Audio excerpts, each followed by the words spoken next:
Hey, it's Chris Doherty, Doherty Properties, coming to you this week. If you're a Massachusetts or a New Hampshire home seller, these are the three things you need to know before you list your home. That's what I'll answer for you.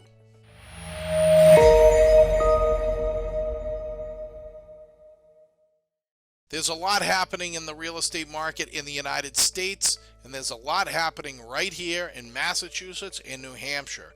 And there's three things that you need to know before you decide to list your home this season. First, inventory is picking up. That's right. For months, in the beginning to middle of COVID, there were literally no listings. I had never seen the inventory as tight as it was during that time period, and that resulted in crazy frenzies, multi-bids on every property, and price increases in the double digits. It was the most competitive real estate market that we'd ever seen.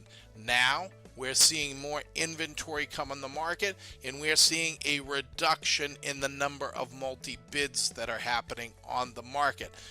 Make no mistake about it, this is still a seller's market, but the market is turning a little bit. And so do not expect the crazy frenzy that happened several months ago. Second, interest rates are wavering and they are bumping up and down, and that may not last long. One of the things that's fueling this market is the interest rates have been hovering in the high 2s and low 3s, and now they've just ticked back down. We're getting a little bit more inventory, which we just discussed. Interest rates are coming back down, but they are expected to increase into the 3s by the end of the year. And so what that means is if you're selling a home and interest rates go up even a little bit, that can have an impact on the number of buyers who may be able to purchase your home in today's market, okay? The third and final thing is be realistic, okay? I get seller after seller day in and day out, and they think their properties are worth $1 million worth more than they are, and they're not being realistic in the market. You want to make sure that you're looking at the data closely and pricing it properly. And I always use this example for sellers. They say, what if I list for this, or what if I list for that? Will I get enough money for it? And I say, let me ask you something. If we put your home on the market tomorrow for $1, do you think we're going to get a lot of offers for more than $1? Well, yeah. Do you think someone's going to offer more than $10? Well, yeah. Do you think somebody's going to offer more than $50,000? Well, yeah. Even if we list it for $1? Yes. Why? Because the market will rise to meet you, okay? And so if you overprice it, it has just the opposite reaction.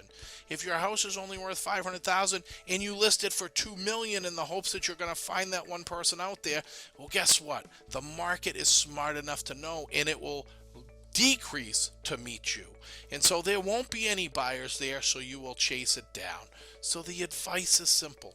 Look at the data and stay within the 3% rule. And that is, don't go more than 3% higher than the comps in the market. So if there's a neighboring home and you look at it and it's sold for $500, you go at $500 or $510? No, stay in the 3% rule.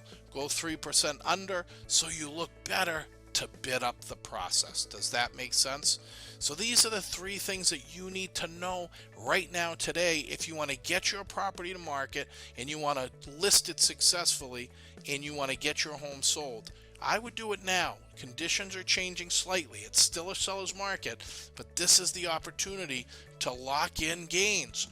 Don't wait too long. There's a lot on the forefront that's happening. There's tax changes on the horizon. There's interest rate potential movement. There's a decrease in sellers, decrease in buyers that for listings that are on the market. If you're going to make a move, my advice is make that move now. Okay? It's Chris Doherty. Excited to talk to you and hope to see you soon in the days ahead.